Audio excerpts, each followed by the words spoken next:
देखिए बच्चे, आज हम बात करेंगे बजट की बात करेंगे कि बजट है क्या। और 12th क्लास के लेवल का ये बजट है, बड़ी क्लास के लिए नहीं है।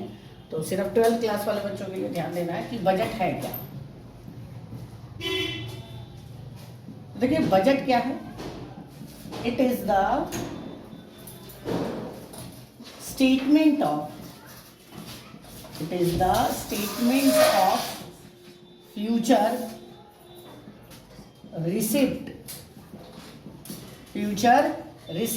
रिसिप्ट भी बात करेंगे कि रिसिप्ट कितने तरह की होती है। It is the statement of the future receipt and expenditure of any government. देखिए बच्चे, एनी गवर्नमेंट, जब हम गवर्नमेंट बजट की बात करेंगे तो गवर्नमेंट की बात होगी। ऐसा नहीं है कि बजट सिर्फ कोई गवर्नमेंट बनाता है, एक ऑर्गेनाइजेशन भी बजट बना सकता है, एक फैमिली भी अपनी बजट बना सकती है, राइट। तो क्या हुआ, it is the statement of future receipt and expenditure, है ना। It is the statement of future receipt and expenditure of any government during a financial year. Bharat में फाइनेंशियल ईयर कब शुरू होता है? 1 अप्रैल को। और एंड कब होता है? 31 मार्च को, राइट। और फ्यूचर की बात होगी तो इसमें एक्सपेक्टेड होगी। एक्सपेक्टेड का मतलब हुआ कि अनुमानित, भविष्य में कितना होने वाला है। एग्जैक्टली की बात नहीं करेगा, एक्सपेक्टेशन की बात करेगा। हो सकता है कि जितना हमने अंदाजा लगाया रिसिप्ट का उससे कम रिसिप्ट आए, और हो सकता है जितना अंदाजा लगाया उससे ज़्यादा रिसिप्ट आए। और ऐसा भी हो सकता है कि जितना हमने एक्सपेंडिचर एक्सपेक्ट किया था उससे कम एक्सपेंडिचर हो या उससे ज़्यादा एक्सपेंडिचर हो। तो याद रखना कि आपका रिसिप्ट जो है वो इंक्रीज डिक्रीज हो सकता है, एक्सपेंडिचर भी इंक्रीज डिक्रीज हो सकता है। भारत में तो रिसिप्ट हमेशा कम ही होता है और एक्सपेंडिचर हमेशा क्या होगा? ज़्यादा होगा। तो क्या है बजट? स्टेटमेंट है। क्या है? स्टेटमेंट है। वह भारत में जो बजट है वो बेसिकली, भारत के बजट में 2 तरह का बजट आता है। एक होता है यूनियन बजट और एक है स्टेट बजट। जो यूनियन बजट है वो सेंट्रल गवर्नमेंट बनाती है। कौन बनाती है? Central government. और ये पार्लियामेंट में सैंक्शन होता है और ये हर साल 1 या 2 फरवरी को इशू किया जाता है। 1 और 2 फरवरी को इसको क्या किया जाता है? संसद भवन में रखा जाता है। और जो इसको रिप्रेजेंट करता है या इसको जो पेश करता है वो होता है फाइनेंस मिनिस्टर। उस वक्त का फाइनेंस मिनिस्टर, जिस साल आप बजट बना रहे हो। इस टाइम जो हमारे फाइनेंस मिनिस्टर है वो है निर्मला सीतारमण, जो बजट लोगों के पास, मतलब देश के सामने पेश करती है। याद रखना, ये जो बजट है इसके अंदर हमेशा क्या होगा? Future, expected, receipt and expenditure. State budget जो होता है वो स्टेट का जो फाइनेंस मिनिस्टर है, जैसे दिल्ली है तो दिल्ली का जो फाइनेंस मिनिस्टर होगा वो पेश करेगा और ये करेगा विधानसभा में, विधानसभा के अंदर। तो हर राज्य के अपने कुछ खर्चे हैं और हर राज्य के अपने इनकम का कुछ सोर्स है। वो इनकम और एक्सपेंडिचर राज्य सरकार अपने विधानसभा में बताती है और देश का जो खर्चा है, जो देश की जो इनकम है, वो यूनियन गवर्नमेंट अपने पार्लियामेंट में बताती है। जैसे कि स्टेट गवर्नमेंट की इनकम का, रिसिप्ट का बहुत बड़ा जो खर्च आता है, पैसा, वो आता है आपके पास पेट्रोल से। पेट्रोल पे जो सरकार टैक्स लगाती है जिसे हम वैट कहते हैं, एक्साइज कहते हैं। और दूसरा जो पैसा आता है वो होता है अल्कोहल से, शराब से। तो किसी भी राज्य सरकार के रिसिप्ट का ये बहुत बड़ा 2 सोर्स है। तीसरा है स्टैंप ड्यूटी, जब आप हम प्रॉपर्टी खरीदते हैं या बेचते हैं तो जो हम टैक्स देते हैं वो। तो ये 3 रिसिप्ट का जो है सबसे बड़ा सोर्स है किसी भी स्टेट गवर्नमेंट के लिए। और यूनियन गवर्नमेंट के लिए इनकम टैक्स, जीएसटी, ये सारे सोर्स किसके हैं? यूनियन गवर्नमेंट के। तो सबसे पहला हमने पढ़ लिया कि बजट है क्या। बजट के अंदर क्या है, ये स्टेटमेंट है फ्यूचर की रिसिप्ट एंड एक्सपेंडिचर का किसी भी गवर्नमेंट का during a financial year. During a financial year का मतलब हुआ पूरे एक साल के दौरान सरकार कितना खर्च करने वाली है या कितना सरकार के पास रिसिप्ट आने वाला है, इसके पूरे पूरे स्टेटमेंट और अकाउंट को हम क्या कहते हैं, बजट। हम बात करेंगे object of the government budget की, और सबसे इंपॉर्टेंट जो टॉपिक है वो है गवर्नमेंट बजट, जीडीपी की। क्या है, जीडीपी। तो what do you mean by the GDP? GDP का मतलब होता है आपकी पूरी कंट्री के अंदर जितना भी गुड्स एंड सर्विसेज का प्रोडक्शन हो रहा है उसे हम क्या कहते हैं, जीडीपी। तो किसी भी सरकार का जो मेन ऑब्जेक्टिव होता है वो है जीडीपी ग्रोथ।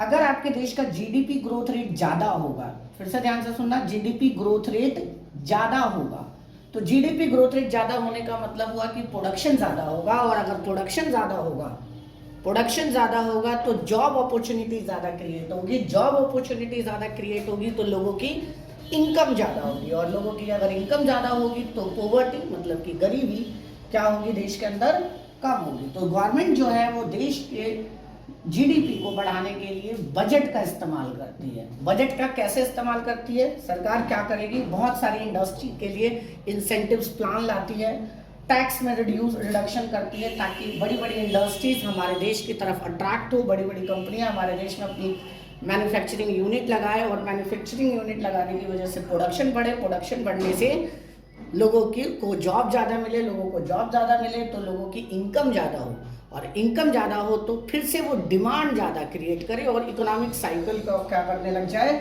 चलने लग जाए। तो जीडीपी ग्रोथ रेट अपने आप में ही बहुत कुछ है। तो जीडीपी ग्रोथ रेट को बढ़ाना सरकार का सबसे ज़्यादा मेन ऑब्जेक्टिव होता है, क्योंकि जीडीपी ग्रोथ रेट ज़्यादा होगा तो आप डेवलप्ड कंट्री की तरफ शिफ्ट होने लगेंगे, क्योंकि अभी भी इंडिया क्या है, डेवलपिंग स्टेट है। तो डेवलपिंग स्टेट से अगर डेवलप्ड स्टेट की तरफ जाना है तो जीडीपी ग्रोथ रेट का हाई होना बहुत जरूरी है।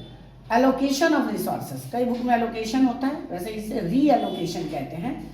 री एलोकेशन ऑफ रिसोर्सेज का मतलब होता है जिनके पास रिसोर्सेज ज्यादा है वहां से शिफ्ट करके जिनके पास कम है उनकी तरफ लेकर जाना। री एलोकेशन ऑफ रिसोर्सेज का मतलब जिन पे ज़्यादा रिसोर्सेस है, चाहे वो फिजिकल रिसोर्सेस हो, चाहे वो मॉनेटरी रिसोर्सेस हो, मॉनेटरी मतलब या तो पैसा ज़्यादा हो, या फिजिकल रिसोर्सेस जैसे लैंड या वाटर, इस तरह के रिसोर्सेज ज़्यादा है तो उनको शिफ्ट करके उन लोगों तक पहुंचाना जिन लोगों के पास उनकी स्केर्सिटी है, रिसोर्सेज जिन पे कम है। जैसे कि अमीर लोगों पे, जो रिच लोग हैं उन पे टैक्स ज़्यादा लगाना ताकि उनके फाइनेंशियल रिसोर्सेज का इस्तेमाल हम गरीबों के डेवलपमेंट के लिए कर सके, और पुअर लोगों को क्या देना, सब्सिडी देना।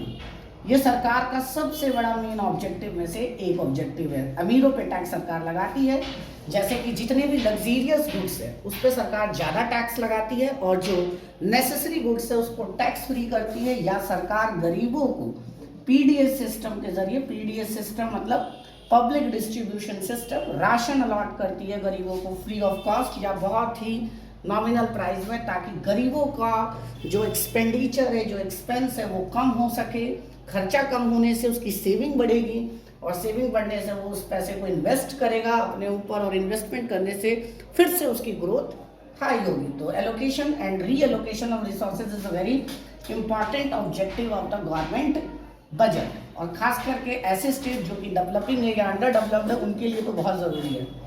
Redistribution of the income and wealth, फिर से वही रीएलोकेशन ऑफ रिसोर्सेज में फिजिकल आ जाएगा, और redistribution of income and wealth में अमीर और गरीब की बात करेगा वो, कि अमीरों पे ज़्यादा टैक्स लगाना और गरीबों पे कम टैक्स लगाना। इकोनॉमिक स्टेबिलिटी, इकोनॉमिक स्टेबिलिटी का मतलब होता है डिमांड और सप्लाई को मेंटेन करना। क्या करना, डिमांड और सप्लाई को मेंटेन करना, क्योंकि डिमांड अगर ज़्यादा होगी सप्लाई से तो इन्फ्लेशन हो जाएगा, महंगाई हो जाएगी, जो हमारी इकोनॉमी के लिए अच्छा नहीं है, और सप्लाई ज़्यादा हो गई डिमांड से तो डिफ्लेशन हो जाएगा, ये भी हमारी इकोनॉमी के लिए अच्छा नहीं है, क्योंकि इन्फ्लेशन हो जाएगा, महंगाई हो जाएगी तो लोग और गरीब होते चले जाएंगे, और अगर डिफ्लेशन हो जाएगा तो जॉब चली जाएगी लोगों की, अनएम्प्लॉयमेंट बढ़ जाएगी और देश में और ज़्यादा गरीबी होगी। तो सरकार क्या करती है, समय समय पर चीज़ों की डिमांड एंड सप्लाई को कंट्रोल करती है, कई बार किसी की एक्सपोर्ट को अलाउ कर देती है, कई बार किसी के एक्सपोर्ट को बैन कर देती है। जैसे कि अभी कुछ दिनों पहले इंडिया में गेहूं बहुत एक्सपोर्ट हो रहा था यूक्रेन की वॉर की वजह से, लेकिन जैसे यहाँ से ज़्यादा एक्सपोर्ट होना शुरू हुआ, वीट की शॉर्टेज हो गई इंडिया में, और शॉर्टेज होने की वजह से उसका प्राइस बहुत हाई होने लगा। तो सरकार ने उसके एक्सपोर्ट को क्या कर दिया, बंद कर दिया। तो सरकार इसके थ्रू, बजट के थ्रू इकोनॉमिक स्टेबिलिटी लाने की पूरी कोशिश करती है। बैलेंस रीजनल ग्रोथ का मतलब हुआ कि जो स्टेट कम डेवलप्ड हैं, जो गरीब हैं, जहाँ पे इंडस्ट्री नहीं है, उनको ज़्यादा इंडस्ट्री प्रोवाइड कराना, उन्हें ज़्यादा सब्सिडी देना, उन्हें अलग अलग तरीके के इंफ्रास्ट्रक्चर प्रोजेक्ट देना, हाईवे, फ्लाईओवर, एक्सप्रेसवे बनवाना, SEZ इस्टेब्लिश करना। And what do mean by the SEZ? SEZ means special economic zone, और इसका मतलब होता है एक ऐसा इलाका जो सरकार घोषित कर देती है, और उसमें अगर कोई फैक्ट्री या इंडस्ट्री लगाता है तो उसको टैक्स फ्री होता है 10 साल और 15 साल के लिए। तो सरकार कई सारे स्टेट्स के साथ ऐसा करती है, जैसे कि नॉर्थ ईस्ट स्टेट है आपका, या आपका बिहार हो गया, बंगाल हो गया, इस तरह के स्टेट्स को रीजनल ग्रोथ में क्या करती है, रीजनल ग्रोथ डेवलप करने के लिए, या उन्हें इंडिया के बाकी स्टेट्स के बराबर लाने के लिए उनको एक्स्ट्रा बेनिफिट देती है। Employment opportunity, and employment opportunity mean सरकार बहुत सारी एम्प्लॉयमेंट की स्कीम्स चलाती है, जैसे कि मनरेगा आपने सुना भी होगा और पढ़ा भी होगा, Mahatma Gandhi rural employment guarantee act. इसमें 100 दिन की जॉब, 100 डेज की जॉब की गारंटी कौन देता है? सरकार।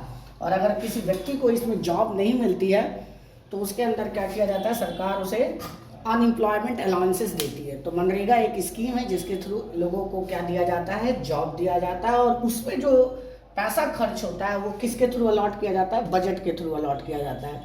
अगर बजट नहीं होगा, पैसा अलोकेट नहीं होगा, तो मनरेगा जैसे स्कीम्स नहीं चलेगी, क्योंकि हर स्कीम के लिए क्या चाहिए, लोगों के सरकार के पास क्या होना चाहिए, पैसा होना चाहिए, ताकि वो स्कीम को बहुत अच्छे से लोग सरकार चला सके। इसके अलावा भी बहुत सारी स्कीम्स हैं, जैसे कि अर्बन एरिया में अर्बन एम्प्लॉयमेंट स्कीम। इसमें क्या होता है कि जो पढ़े लिखे बेरोजगार हैं उनको अपना बिजनेस स्टैब्लिश करने के लिए सरकार बहुत कम ब्याज रेट पर क्या देती है, लोन देती है, ताकि वो बिजनेस स्टैब्लिश अपना कर सके। तो ये मेन ऑब्जेक्टिव है पहला, जीडीपी ग्रोथ रेट। तो what do mean by the GDP growth rate? GDP growth rate का मतलब हुआ कि देश की के अंदर जो प्रोडक्शन है गुड्स एंड सर्विसेज का, उसको बढ़ाना, और सरकार बजट के थ्रू किसी भी देश की जीडीपी को बढ़ाने की पूरी कोशिश करती है। किसी एक पर्टिकुलर इंडस्ट्री में जब देखती है कि वहाँ पे बहुत अपॉर्चुनिटी है, उस इंडस्ट्री को डेवलप किया जा सकता है, तो उसे सब्सिडी देती है, इंसेंटिव्स देती है, ताकि वो इंडस्ट्री डेवलप हो सके। और अगर इंडस्ट्री डेवलप होगी तो जॉब क्रिएट होगा तो लोगों की इनकम बढ़ेगी, और इनकम बढ़ेगी तो गरीबी कम होगी। रीएलोकेशन ऑफ रिसोर्सेस, जिस स्टेट्स के पास ज़्यादा रिसोर्सेस है, जैसे कई सारे स्टेट्स हैं जिसके पास नदियाँ बहुत सारी हैं, उनमें पानी बहुत है, और कई स्टेट्स के पास पानी की कमी है, तो उनसे पानी लेकर जिन स्टेट्स के पास पानी नहीं है, जैसे कि पहले महाराष्ट्र और गुजरात में नर्मदा नदी के पानी के लिए लड़ाई होती थी, तो उन्होंने अलोकेट किया आपस में, दोनों राज्य आपस में बांट रहे हैं। जैसे कि दिल्ली और हरियाणा में यमुना नदी के पानी के लिए लड़ाई हमेशा चलती रहती है। तो that is the reallocation of resources. Redistribution of income and wealth का मतलब हुआ कि लोग, अमीर लोगों पे ज़्यादा टैक्स लगाती है, ताकि उसके टैक्स के पैसों का यूज़ किया जा सके गरीबों को सब्सिडी देने के लिए। और अगर गरीबों को सब्सिडी देंगे तो गरीबों की कंजम्पशन कम होगी, और कंजम्पशन कम होने से लोगों की सेविंग बढ़ेगी, और सेविंग को दोबारा अपने ऊपर इन्वेस्ट करेंगे, और इन्वेस्टमेंट करने से उनका डेवलपमेंट होगा। इकोनॉमिक स्टेबिलिटी का मतलब होता है डिमांड एंड सप्लाई को मेंटेन करके रखना। If the demand is greater than supply then it called inflation. तो सरकार के, अगर आपकी इकोनॉमी में इन्फ्लेशन होगी तो क्या होगा, इन्फ्लेशन होने से गरीबों की स्थिति और खराब हो जाएगी, क्योंकि वो अपना कमाई का ज़्यादातर पोर्शन खाने पीने की चीज़ों पे ही खर्च कर देगा, तो बचेगा कुछ भी नहीं, और जब कुछ भी नहीं बचेगा तो उसका जो डेवलपमेंट होना चाहिए वो नहीं हो पाएगा। तो सरकार बहुत सारी चीज़ों की डिमांड एंड सप्लाई को क्या करती हैं, मेंटेन करके रखती है, जैसे कि नेसेसरी मेडिसिन्स, इसके अलावा आपके खाने पीने की चीज़ें, ग्रेन्स, इन सब की डिमांड एंड सप्लाई को कई बार एक्सपोर्ट को बढ़ा देती है, कई बार एक्सपोर्ट को घटा देती है, कई बार इंपोर्ट करना शुरू कर देती है किसी चीज़ की शॉर्टेज होने पर। तो ये सब सरकार जो है वो बजट के थ्रू करती है। अगला है बच्चे रीजनल बैलेंस रीजनल ग्रोथ। जिन स्टेट्स का डेवलपमेंट आज तक नहीं हो पाया है या हमारे देश के पूरे टोटल डेवलपमेंट में उनका कंट्रीब्यूशन बहुत कम है, अगर हमें देश का डेवलपमेंट करना है तो पूरे स्टेट सभी स्टेट्स का डेवलपमेंट होना बहुत ज़रूरी है। तो सरकार करती क्या है, जिन स्टेट्स का डेवलप नहीं हुआ है उन्हें सब्सिडी देती है, उन्हें रिसोर्सेज देती है, एक्स्ट्रा इंफ्रास्ट्रक्चर प्रोजेक्ट देती है ताकि उनका डेवलपमेंट हो सके। वहाँ पे बड़ी बड़ी इंडस्ट्रीज लगाने के लिए सब्सिडी देती है ताकि उस स्टेट्स में जॉब अपॉर्चुनिटी क्रिएट हो सके, वो भी डेवलप हो सके और देश की तरक्की हो सके। और अगला है एम्प्लॉयमेंट अपॉर्चुनिटी। बहुत सारी स्कीम्स सरकार लेके चलती है जैसे कि मनरेगा या अर्बन एम्प्लॉयमेंट स्कीम। इसमें सरकार क्या करती है, लोगों को जॉब देने के लिए बहुत सारे स्कीम्स और पॉलिसीज़ बनाती है। मनरेगा में आपको पता होगा 100 डेज़ की जॉब्स की गारंटी सरकार देती है। अगर ये 100 डे की जॉब्स सरकार नहीं दे पाती है तो सरकार उसे क्या देती है, अनएम्प्लॉयमेंट अलाउंसेस। देखिए बच्चे, स्ट्रक्चर ऑफ बजट। अब हमारा जो तीसरा मेन इंपॉर्टेंट है, पहला हमने पढ़ लिया बजट क्या होता है, दूसरा हमने पढ़ लिया बजट के objective. It's very important, objective वाला क्वेश्चन जरूर आएगा पेपर में, चाहे वो किसी एक ऑब्जेक्टिव को बोल दे एक्सप्लेन करने के लिए या 4 या 5 ऑब्जेक्टिव के बारे में वो पूछे। ज़्यादातर चांस है कि किसी एक ऑब्जेक्टिव को बोले और उस पर शॉर्ट नोट बोले लिखने के लिए।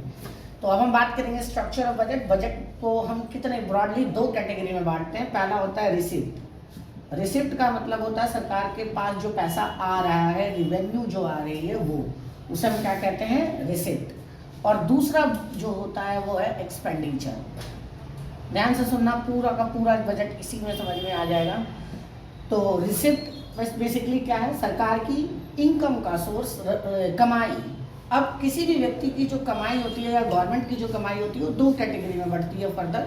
एक होता है कैपिटल रिसिप्ट और एक होता है रिवेन्यू रिसिप्ट। दोनों में फर्क है बच्चे। रिवेन्यू रिसिप्ट जो पीरियोडिकल हो, जो बार बार आए, क्या हो, पीरियोडिकल। पीरियोडिकल का मतलब बार बार होने वाला है। जैसे मैं कहीं काम करता हूँ किसी जगह पे और मुझे वहाँ पे से सैलरी मिल रही है, तो जो सैलरी आ रही है that is called revenue receipt. और कैपिटल रिसिप्ट वो रिसिप्ट होता है जो कभी कभी हमें मिलता हो, डेली ना मिलता हो, और अगर कभी कभी हमें वो मिल रहा है तो उसे हम क्या कहते हैं, कैपिटल रिसिप्ट। कैपिटल रिसिप्ट की बहुत बड़ी फीचर है, पहला फीचर, एसेट्स घट जाए। मैंने क्या बोला, एसेट्स घट जाए। एसेट्स का मतलब मेरी संपत्ति बेच के मुझे अगर पैसा मिल रहा है, वो पैसा तो है लेकिन वो कौन सी रिसिप्ट है, कैपिटल रिसिप्ट है, क्योंकि वो पैसा मिलने के में लेने के लिए मुझे क्या करना पड़ रहा है, अपनी संपत्ति, अपनी एसेट्स को क्या करना पड़ रहा है, बेचना पड़ रहा है। और ये देश के लिए अच्छा नहीं होता है ना। हमारे देश की सरकार को इसी पे दिख रहा है, ये कैपिटल रिसिप्ट ही लेने के चक्कर में, क्योंकि रिवेन्यू रिसिप्ट सरकार के पास बहुत कम है और रिवेन्यू रिसिप्ट के पास के लिए सरकार के पास जो सोर्स है वो बहुत कम है। तो कैपिटल रिसिप्ट कब होगा, जब एसेट्स बेच दिया जाए। इसका बहुत बड़ा एग्जांपल है डिसइन्वेस्टमेंट। डिसइन्वेस्टमेंट का मतलब होता है जब सरकार सरकारी कंपनियों के शेयर्स आम जनता को या किसी बड़ी कंपनी को बेच देती है, तो उसे हम क्या कहते हैं, डिसइन्वेस्टमेंट। फिर से सुन लो, जब सरकार अपनी सरकारी कंपनियों, जिसे हम PSU कहते हैं, पब्लिक सेक्टर अंडरटेकिंग, उनके शेयर्स अगर आम जनता मतलब जनरल पब्लिक या बड़ी बड़ी कंपनियों को बेच देती है और उससे जो सरकार को पैसा मिलता है, फंड मिलता है, उसे हम क्या कहते हैं, कैपिटल रिसिप्ट। क्योंकि सरकार पे पैसा तो आया लेकिन संपत्ति बेच कर आया। और इसका बहुत बड़ा एग्जांपल है LIC के शेयर्स। सरकार ने अभी कुछ दिनों पहले LIC के शेयर्स इशू किए जनरल पब्लिक के लिए, तो सरकार का ये कैपिटल रिसिप्ट था। दूसरा, लोन लेना, मतलब कि लाइबिलिटी बढ़ जाना। क्या बढ़ जाना, लाइबिलिटी। तो लाइबिलिटी अगर बढ़ जाए, 2 चीजें याद रखना, एसेट्स घट जाए, लाइबिलिटी बढ़ जाए, तो इन दोनों ही केस को हम क्या कहते हैं, कैपिटल रिसिप्ट। लाइबिलिटी कैसे बढ़ती है बच्चे, लाइबिलिटी जैसे कि हमने वर्ल्ड बैंक से लोन ले लिया, हमने IMF से लोन ले लिया, हमने इंडियन बड़ी बड़ी कंपनियों से, जो रिलायंस है, टाटा है, उनसे लोन ले लिया।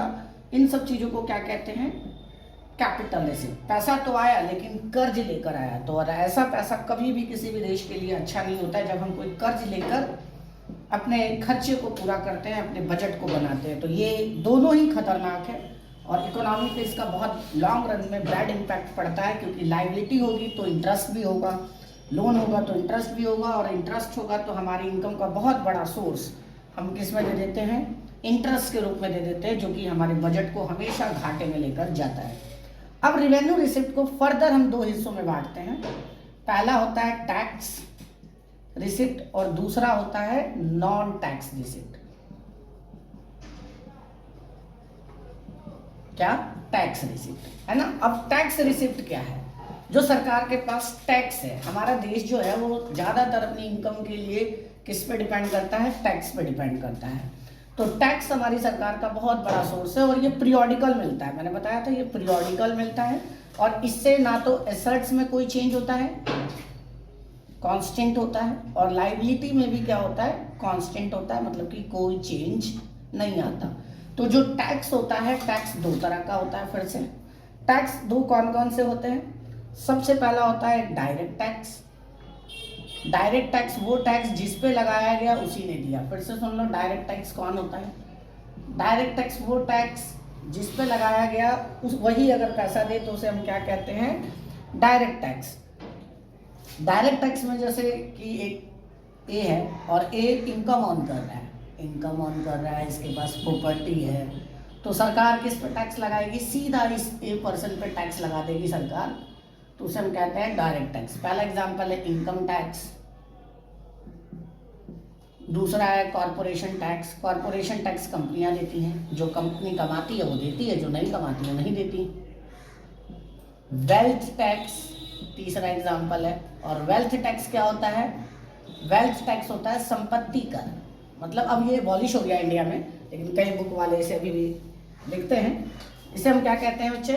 Direct tax. और दूसरा होता है इनडायरेक्ट टैक्स। इनडायरेक्ट टैक्स कौन सा टैक्स होता है? लगाया किसी और पे और पे किसी और ने किया, तो उसे हम क्या कहते हैं? Indirect tax. लगाया किसी और पर, पे किसी और ने किया। जैसे कि एक एग्जांपल यहां देख लो इसका इनडायरेक्ट टैक्स का। एक सेलर है, एक बायर है, और एक तीसरी पार्टी है गवर्नमेंट। ये तो कहीं भी मिल जाएगी आपको। गवर्नमेंट टैक्स हमेशा सेलर पे लगाती है, जिसे हम जीएसटी का नाम से जानते हैं।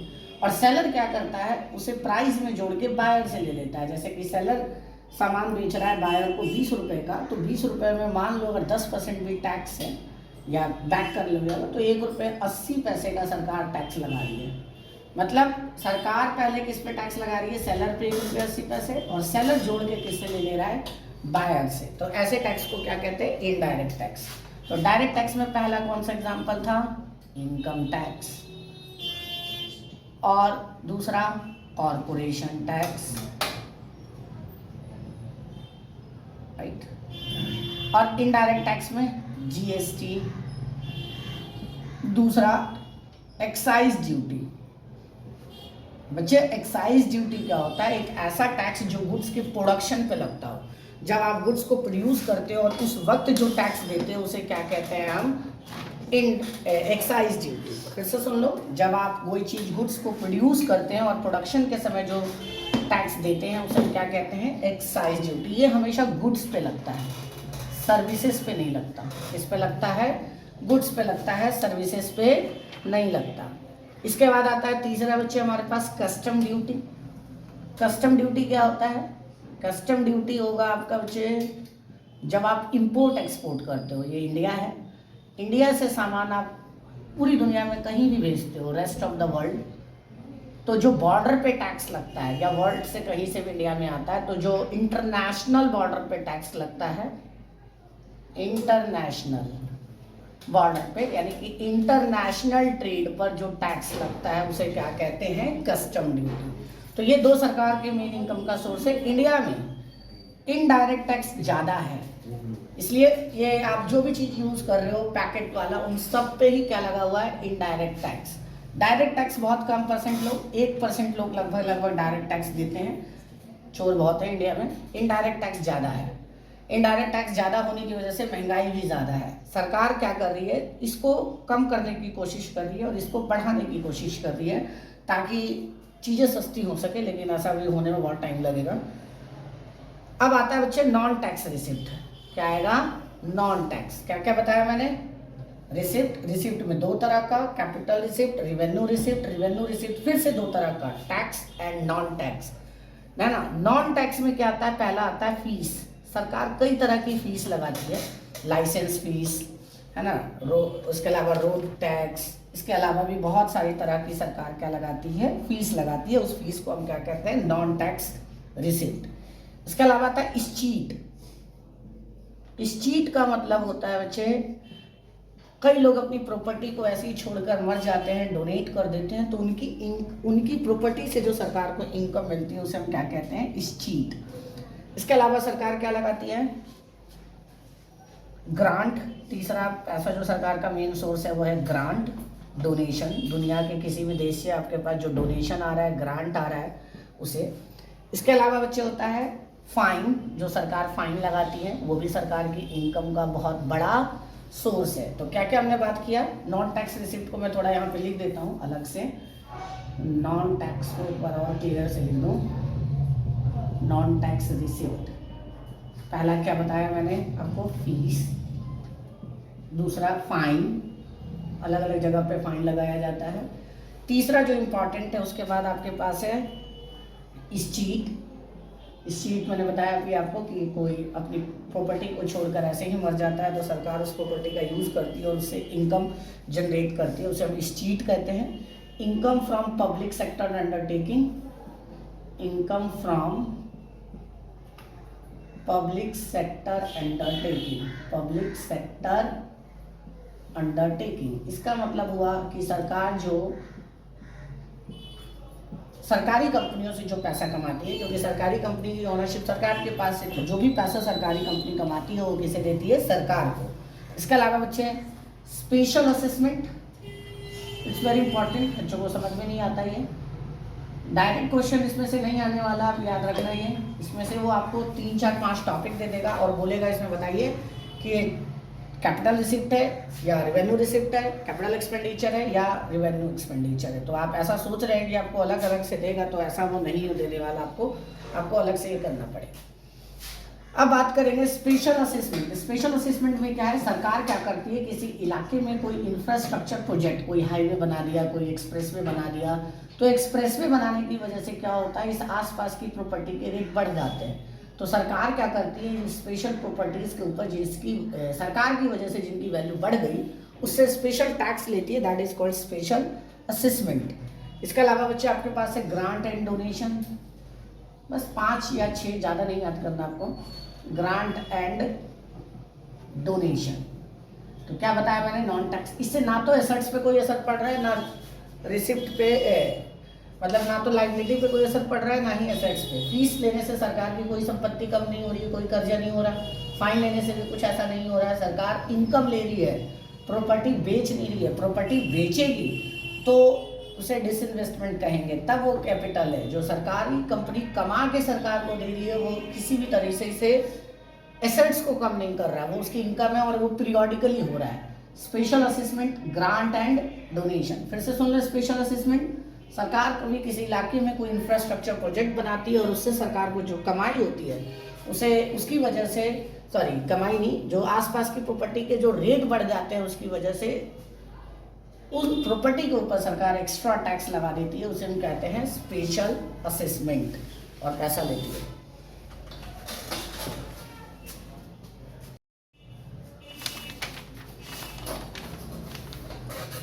देखिए बच्चे, अब हम बात करेंगे रिसिप्ट की। रिसिप्ट और एक्सपेंडिचर, रिसिप्ट तो मैंने आपको भी पढ़ा दिया। अब हम बात करेंगे एक्सपेंडिचर। जब जगह नहीं था तो दोबारा बनाया है आपको लिए। 2 तरह का टैक्स होगा इसमें, प्रोग्रेसिव टैक्स, ये भी पढ़ लो आप, प्रोग्रेसिव टैक्स और रिग्रेसिव टैक्स। कौन सा? प्रोग्रेसिव और रिग्रेसिव। बच्चे प्रोग्रेसिव टैक्स वो टैक्स होता है, इनकम बढ़ने के साथ साथ टैक्स भी बढ़ जाए तो उसे हम क्या कहते हैं? क्या कहते हैं बच्चे? Progressive tax. इनकम बढ़ा, टैक्स भी बढ़ा, उसे कहते हैं प्रोग्रेसिव टैक्स। इनकम बढ़ा, टैक्स पे कोई असर नहीं पड़ा, इनकम घटने पे भी टैक्स बढ़े, इनकम घटने पर भी टैक्स बढ़े उसे रिग्रेसिव टैक्स कहते हैं। इसमें पुअर पे ज्यादा बर्डन होता है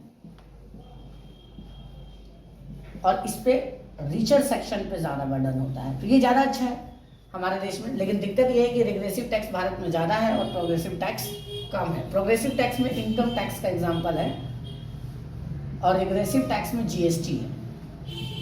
ठीक है, तो प्रोग्रेसिव टैक्स क्या है? इनकम बढ़ने के साथ साथ इनकम भी टैक्स भी बढ़े तो उसे हम क्या कहते हैं? प्रोग्रेसिव। और रिग्रेसिव जब आपकी इनकम बढ़े या ना घटे लेकिन टैक्स बढ़ता ही जाए तो उसे क्या कहते हैं? Regressive tax. अब हम बात करते हैं एक्सपेंडिचर की। एक्सपेंडिचर को भी दो तरह से बांटा जाता है, ये मैंने आपको बताया था। जैसे कि रिसिप्ट को दो हिस्सों में बांटा जाता है, कैपिटल और रिवेन्यू। इसी तरीके से ये भी कितने तरह का होता है? कैपिटल एक्सपेंडिचर और रिवेन्यू एक्सपेंडिचर। कैपिटल एक्सपेंडिचर क्या होता है? जिससे एसेट्स क्रिएट हो या लाइबिलिटी कम हो, दोनों ही केस सुनना। एसेट्स क्या हो? इंक्रीज हो। और एसेट्स कब इंक्रीज होगा? जब सरकार कोई फ्लाईओवर बनाएगी, कोई हाईवे बनवाएगी, है ना, स्कूल्स बनवाएगी, हॉस्पिटल बनवाएगी। इसे हम क्या कहते हैं? Capital expenditure. एक बार होता है, बार बार नहीं होता, मतलब पीरियोडिकली नहीं है, अक्रीम नहीं है, बहुत समय बाद 10 साल 20 साल 50 साल में एक बार होता है। और लाइबिलिटी घटे, इसका एग्जांपल है रीपेमेंट ऑफ लोन। हमने जो लोन लिया था उसकी रीपेमेंट अगर हम कर दें तो उसे हम क्या कहते हैं? Capital expenditure. तो फिर से सुन लेना, एक्सपेंडिचर कितने हिस्सों में बटा होगा? दो हिस्सों में, कैपिटल और रिवेन्यू। कैपिटल एक्सपेंडिचर कौन सा? जिससे एसेट्स या तो इंक्रीज हो। हम कोई अपना घर खरीदते हैं तो घर खरीदने में जो पैसा हमारा जाता है वो हमारा खर्चा नहीं है, वो एक एसेट्स क्रिएशन है, तो उसको हम क्या मानते हैं? Capital expenditure. ये ठीक है, ये बुरा नहीं होता। और रिवेन्यू एक्सपेंडिचर जो पीरियोडिकल हो, जो बार बार होता है, इसके लिए ना तो आपका कोई एसेट्स इंक्रीज डिक्रीज होता है और ना ही लाइबिलिटी इंक्रीज डिक्रीज होती है, नो चेंज। जब भी आप पे क्वेश्चन आएगा, फिर से बता रहा हूँ मैं आपको, वो 4 और 5 पॉइंट दे देगा और 4-5 पॉइंट में वो पूछेगा कि बताइए कि ये कैपिटल है या रिवेन्यू है, और फिर रीजन पूछेगा। तो ये बहुत बड़ा वैलिड रीजन है एसेट्स और लाइबिलिटी वाला, इस पे मार्क्स मिलते हैं आपको।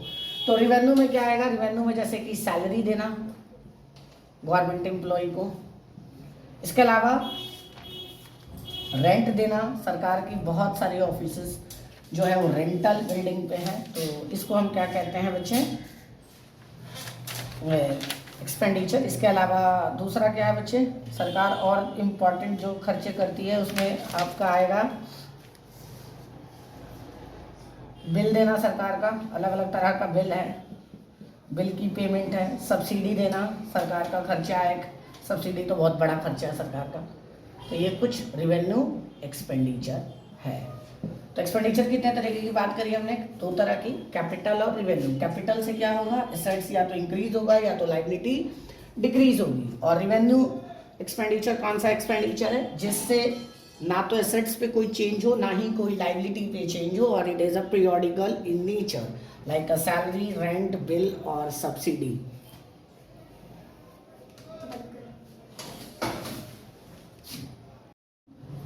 अब हम बात करेंगे डेफिसिट की। तो what do you mean by the budget deficit? Budget deficit का मतलब होता है जब रिसिप्ट कम हो और एक्सपेंडिचर ज़्यादा हो। अच्छा, ये सिचुएशन आपके इकोनॉमी को बहुत बुरा करता है, बड़ा बुरी तरीके से इम्पैक्ट करता है। इसे हम अनबैलेंस बजट भी कहते हैं। क्या कहते हैं? Unbalanced budget. बजट दो तरह का होता है, एक तो मैंने आपको बताया दो तरह का होता है, स्टेट और यूनियन। उसके बाद भी दो तरह का होता है बजट, एक बैलेंस्ड। बैलेंस में क्या होता है बच्चे? रिसिप्ट और एक्सपेंडिचर दोनों बराबर हो तो उसे हम क्या कहते हैं? Balance budget. और एक होता है अनबैलेंस बजट, और अनबैलेंस बजट में क्या होता है? Expenditure is greater then receipt. Unbalance budget से आपके देश में इन्फ्लेशन बढ़ता है, आपका फॉरेन एक्सचेंज रेट में, आपकी इकोनॉमी में जो आपकी करेंसी है, डोमेस्टिक करेंसी, वो डेप्रिशिएट होती है। डेप्रिशिएट मतलब वैल्यू कम होता है। इसके अलावा सरकार के ऊपर एक इंटरेस्ट का बहुत बड़ा बर्डन होता है और जो ग्रोथ होती है वो उतनी फास्ट नहीं होती जितनी होनी चाहिए। ये उन स्टेट्स में बनाया जाता है या उन कंट्री में जहाँ गरीबी बहुत ज़्यादा हो। अनबैलेंस बजट हमेशा गरीब देशों में बनता है और सरप्लस बजट या बैलेंस बजट या तीसरा आप कह लो सरप्लस बजट। सरप्लस बजट कहाँ बनता है? ऐसे स्टेट्स में जो ऑलरेडी डेवलप हो चुके हैं, जैसे कि रिसिप्ट इज ग्रेटर देन, जैसे अमेरिका में सरकार जो है वो सब्सिडी पे कम पैसा खर्च करती है अदर देन किसी गरीब देश में, अफ्रीका का गरीब देश हो या इंडिया जैसे देश में। और बैलेंस बजट क्या होता है? जिसमें रिसिप्ट और एक्सपेंडिचर बराबर हो। एक सरप्लस बजट जब रिसिप्ट बड़ा हो, मतलब कमाई देश सरकार की ज़्यादा हो और खर्चा कम हो। अनबैलेंस बजट जिसमें कि खर्चा ज़्यादा हो और कमाई कम हो। तो दोनों ही केस में हम क्या कहते हैं? एक में सरप्लस और एक डेफिशिएट, इसे कहते हैं अनबैलेंस, और अनबैलेंस में ही होता है डेफिशिएट। तो डेफिशिएट हम कैलकुलेट करते हैं तीन तरह से। एक होता है revenue deficit.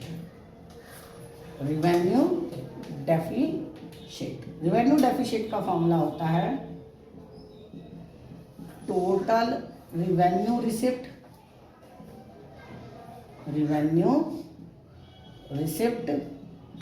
Minus total revenue expenditure.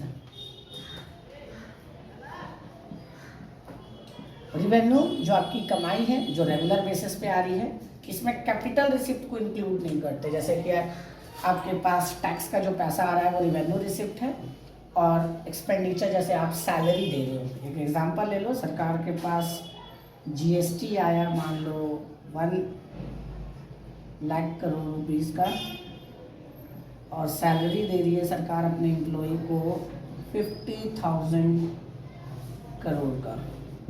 तो इसमें हम रेवेन्यू डेफिशिएट नहीं निकलेगा। इसमें क्या है? जीएसटी ज़्यादा आ रही है। ये मान लो आप 1 लाख करोड़ ये मान लो, और ये 2 लाख करोड़ मान लो। तो ये देखो खर्चा ज़्यादा है और टैक्स कम आ रही है।